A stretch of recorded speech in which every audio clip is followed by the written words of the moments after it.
근데 폭탄을 실은 가방이 대체 어떻게 비행기에 실릴 수가 있냐? 1955년 11월 1일 뉴욕.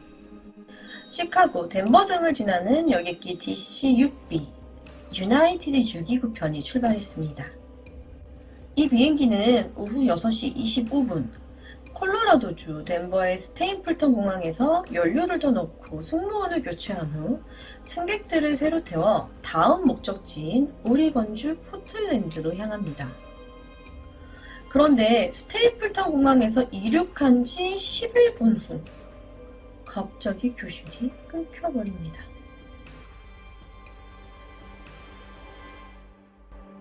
비행기가 갑자기 교신이 끊겼다. 그럼 무슨 일이 일어났겠어요? 대폭발과 함께 추락하게 되었죠. 오후 6시 30분이 지난 시점, 공항 북서쪽 하늘이 갑자기 대낮처럼 밝아졌습니다. 약 30초에서 45초 동안 이 밝은 불빛이 3000m 하늘의 구름을 비출 정도로 강렬하게 빛났죠. 이 빛은 유나이티드 629편 항공기였습니다. 마치 미사일을 맞은 듯 대폭발을 일으킨 629편은 밤하늘에서 불타올랐습니다. 이렇게 두 번의 대폭발이 하늘에서 일어나고 완전히 분해된 파편들이 산산조각이 나며 땅으로 떨어졌고 항공기는 콜로라도주 롱몬트 근처의 사탕무 농장에 추락하며 탑승하고 있던 승객 39명과 승무원 5명, 총 44명이 전원 사망하게 되었습니다. 사망자는 13개월짜리 아기부터 81살의 노인까지 다양했고 아이젠하워 대통령 보좌관의 아내도 포함되어 있었다고 합니다. 이 629편이 공중분열 중에 연료가 바닥으로 계속 떨어지면서 주변에 불이 나기 좋은 상황이 되었다고 해요. 결국 이 불붙은 비행기와 파편들이 사방으로 튀며 대화재를 일으켰고 항공기가 추락한 이 사탕무 농장 주변의 야산은 3일 동안이나 타올랐다고 합니다. 하지만 대체 왜 갑자기 항공기가 이 공중 대폭발을 일으켰는지의 증거는 나오지 않아 사람들의 궁금증은 더욱 커져만 갔는데요. 그러던 중 유나이티드 항공 629편 이 폭발 사건의 결정적인 증거를 찾게 됩니다. 화학물질로 더럽혀진 기체 판금 4개가 발견된 겁니다. 그리고 이 화학물질이 바로 폭발물이었죠. 그럼 이 판금은 뭐냐? 항공 수화물 부분의 동체판이라는 걸 알아낸 거예요. 자, 이 얘기는 화물칸에 실린 승객의 짐에서 폭발했다는 거예요. 화학물질이 발견됐잖아요. 그러니까 누군가 짐에 폭발물을 실어 비행기에 탑승했고 그게 비행 중 폭발하게 되었다는 얘기인 거죠. 경찰은 유나이티드 629편 폭발 사건에 누군가 고의로 폭발을 저지른 것으로 결론 짓고 FBI 수사관들은 비행기 잔해를 수색하며 승객들의 소지품을 샅샅이 살펴봅니다. 이때 탑승자 중 한 명이었던 데이지 엘도라 킹이라는 여성의 짐에서 다이너마이트 스틱을 발견하게 되었는데요. 그럼 이번 사건의 범인은 이 데이지라는 여성이 되는 건가요? 자, 그렇다면 이 데이지라는 여성의 얘기가 필요할 것 같은데요. 미국 덴버 출신의 54살 여성 데이지는 딸을 방문하기 위해 이 덴버 스테이플턴 공항에서 유나이티드 629편에 탑승합니다. 근데 조사 결과 실제로 데이지가 이 여행을 가기 전 자기 앞으로 37,500달러, 이게 하나로 약 4,600만 원인데 이게 1955년도에 이 엄청난 금액의 여행자 보험이 들어져 있다는 걸 확인합니다. 그리고 유서도 발견되었죠. 그럼 데이지가 보험료를 타기 위해 이런 극단적인 선택을 했다는 걸까요?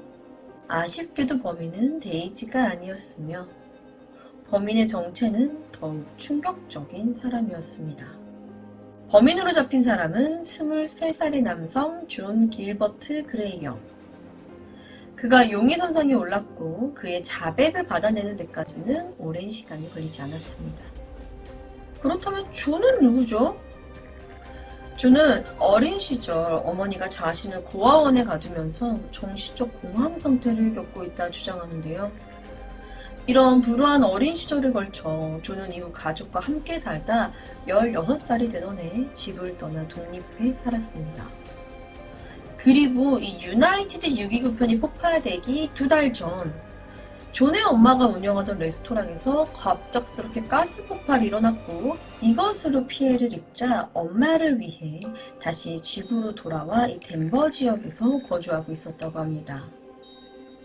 그리고 2달 후 존은 어머니를 공항문 앞에 데려다주고 주차장으로 차를 몰고 가기 전 이 어머니의 여행 가방에 25개의 다이너마이트 스틱을 넣어두었고 타이머를 90분으로 맞춘 후 수화물 보관소로 가져갔다고 해요. 여기서 이 가방이 기준 무게를 초과해서 추가 요금을 지불했다고 합니다. 근데 폭탄을 실은 가방이 대체 어떻게 비행기에 실릴 수가 있냐? 안타깝게도 이 당시에는 수화물 검사 시스템이 지금처럼 이렇게 막 잘 되지 않아서 이 다이너마이트가 발견되지 않았다고 합니다. 그렇게 그의 어머니 데이지가 탑승하고 있던 비행기가 폭파하게 되었던 것입니다. FBI는 그의 집까지 수색하게 되는데요. 그의 집에서 폭탄을 만들고 남은 부품을 찾아냈고 이 존의 셔츠에서 데이지의 레스토랑 폭파 당시 이 사고 현장에서 발견된 것과 유사한 구리 와이어를 발견합니다. 2달 전 갑작스럽게 일어난 가스 폭발 사고 역시 존의 짓이었다는 겁니다.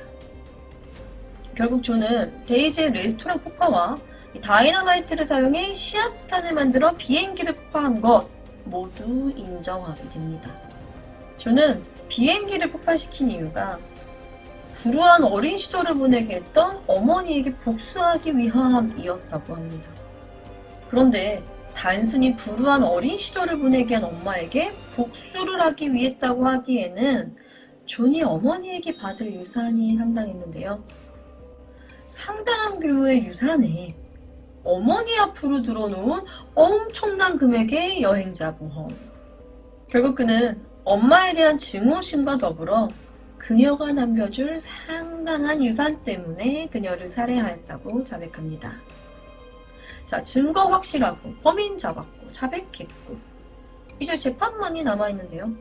여기에서 항공기 629편 폭발 사건은 다시 한번 어이없는 난관에 부딪히게 됩니다. 자신의 어머니를 죽인다는 것도 최악인데 그곳에 타고 있던 무고한 44명의 사람들까지 함께 죽게 만든 이 최악의 테러 사건에 아직까지 항공기 폭파에 대한 법률이 존재하지 않아 형을 내릴 수가 없었던 것이었는데요. 결국 1955년 이 사건을 계기로 최초의 항공기 폭파 관련 법률을 만들었고 존의 재판도 집행할 수 있게 됩니다.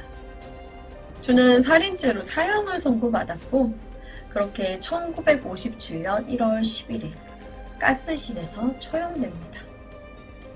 근데 이 가스실에서 처형되기 직전에 이 정신과 의사가 당신 때문에 44명의 사람이 목숨을 잃었다 라고 말을 했더니 존이 죽을 사람의 수는 나에게 별 차이가 없다.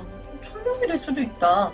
라고 대답해 그곳에 있던 그 모두를 충격에 빠뜨리기도 했다고 합니다. 이번 이야기는 유나이티드 항공 629편 폭발 사건이었는데요.